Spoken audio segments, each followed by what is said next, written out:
In the palace, the glass rattled. One of the heirs to the English throne, 20-year-old Mary Grey, dared to marry without the Queen's permission. In the time of Elizabeth I, this was tantamount to treason, and the young woman found herself on the brink of execution. The Queen had her own plans for her distant relative, and thus the royal wrath was immense. And just look at whom she chose.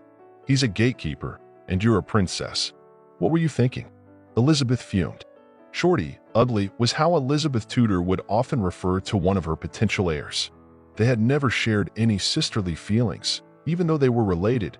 Mary Grey was the younger sister of the unfortunate Queen Jane, the 9-day ruler. Both Elizabeth and Mary were descendants of King Henry VII, and both had claims to the throne. However, Mary had no ambitious plans. She simply longed for ordinary happiness, attention, and respect. After all, she was intelligent, well-educated, an excellent musician and dancer, fluent in several languages, and even knew how to cook. Such qualities were rare for a true princess. Yet, the girl was not beautiful. She was very short and excessively dark-skinned. The statuesque Elizabeth, a fair-haired beauty with a pale complexion, seemed like a goddess next to her, at least by the standards of the mid-16th century. For a time, Mary Grey lived at Bradgate House and, in her childhood, was even engaged to Sir Arthur Grey, her own cousin. Her unremarkable appearance would not have been a hindrance if not for the substantial dowry, but the family fell from grace after the downfall of Queen Jane. Most of their property was confiscated, and many relatives were executed. Her mother pleaded at the doors of palaces, seeking clemency for her remaining daughters, Catherine and Mary. Eventually, she succeeded. The girls were taken into royal service. First, they served Mary Tudor, and then Elizabeth.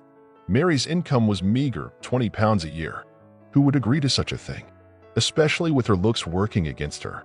But Thomas Keyes, a widower with children serving in the Royal Guard, saw a kind soul in Mary Grey. Courtship began, with gifts, rings, and chains, leading to a proposal. All would have been well, but Mary Grey was a girl of royal blood, and Keyes was merely a gatekeeper.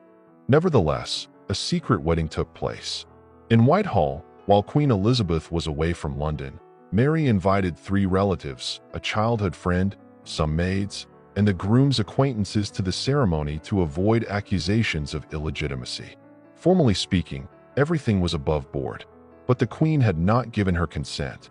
When she learned of it 5 days later, lightning seemed to strike throughout the palace. "The sergeant has dared to marry Lady Grey," Sir William Cecil wrote to the ambassador in France. "And this is a violation of all rules."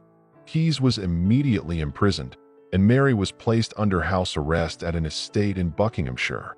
For nearly 2 years, the young woman was unable to see anyone or correspond with anyone, while her pleas to the Queen went unheard. Her husband found himself in such dire conditions that he agreed to a divorce, anything to be allowed to return home to his children. But here was the catch. Their marriage had been conducted according to all the rules, making it impossible to dissolve. Eventually, Keyes was released. Mary was then placed under the guardianship of her grandmother, the last wife of her grandfather. When the guardian went through the young woman's belongings, she was shocked to find everything old and tattered, as if a royal had been replaced by a beggar. Mary had not spent money on new clothes. Instead, she sent her meager funds to Keyes' family.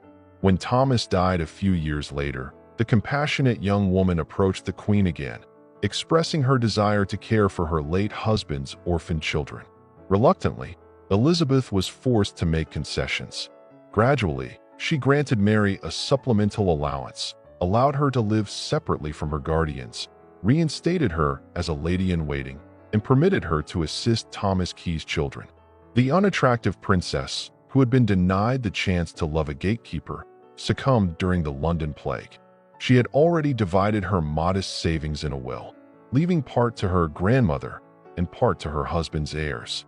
The Queen had Mary Grey's remains interred in Westminster Abbey, for she belonged to the ruling dynasty, just like Elizabeth I herself.